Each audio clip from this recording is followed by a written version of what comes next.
tous, ici les gens de moteur. Voilà, on va un peu parler de l'Avalanche Chevrolet. Donc on est sur un 5,3 litres, il me semble. Oui, 5 litres Donc 3. c'est du poids lourd puisque on est quand même sur pas loin de 3 tonnes. D'ailleurs il y a deux big bags, comme je disais. Je vais le montrer un peu qui- de côté, qu'on se rende compte du gabarit. Ouais, c'est un beau bébé. Hein. Ouais. Donc l'engin en fait il s'est arrêté, et il a plus voulu redémarrer. Donc véhicule d'un client. Et ouais, c'est Véhicule bien. d'un client qui est arrivé hier en panne. Ouais, il est arrivé par la dépanneuse.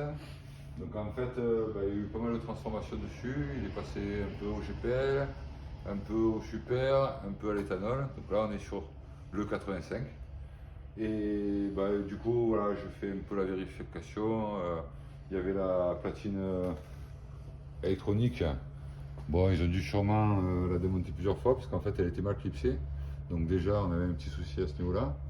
Et on s'est aperçu que voilà, la pompe à essence tourne, mais n'envoie pas l'essence. Donc on est sûrement sur une pompe à essence à changer qui est immergée dans le réservoir. Donc là, on vient de vidanger pratiquement 80 litres, 90 litres de 85 pour déjà alléger le réservoir qui est dessous, le long en fait du marchepied. Et qui est tenu par deux sangles. Après, il y a pas mal de raccords. Alors, je ne sais pas si on pourra bien voir. J'ai peut-être la lumière. Pour voir un peu l'aspect. Alors, on est quand même sur du.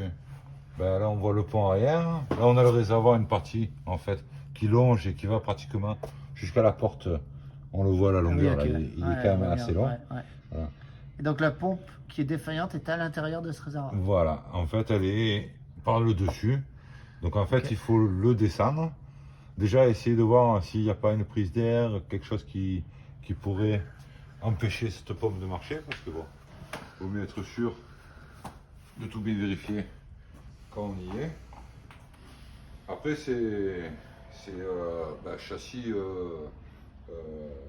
On a un pont, on a le transfert, on renvoie pont avant, pont arrière.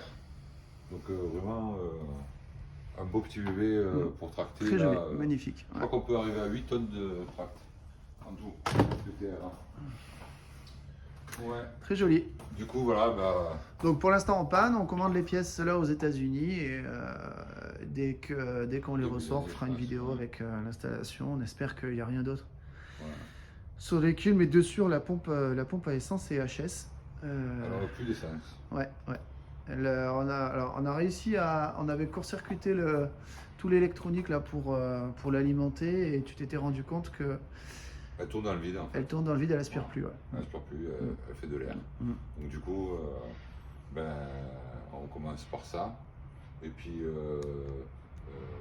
déjà il y a quand même pas mal de taf parce qu'il faut arriver à sortir ce réservoir, mettre un cric pour pouvoir descendre l'ensemble, accéder par-dessus.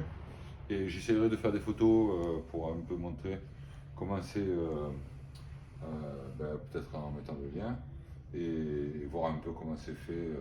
Et puis la partie en fait mécanique, parce que là-dessus c'est quand même du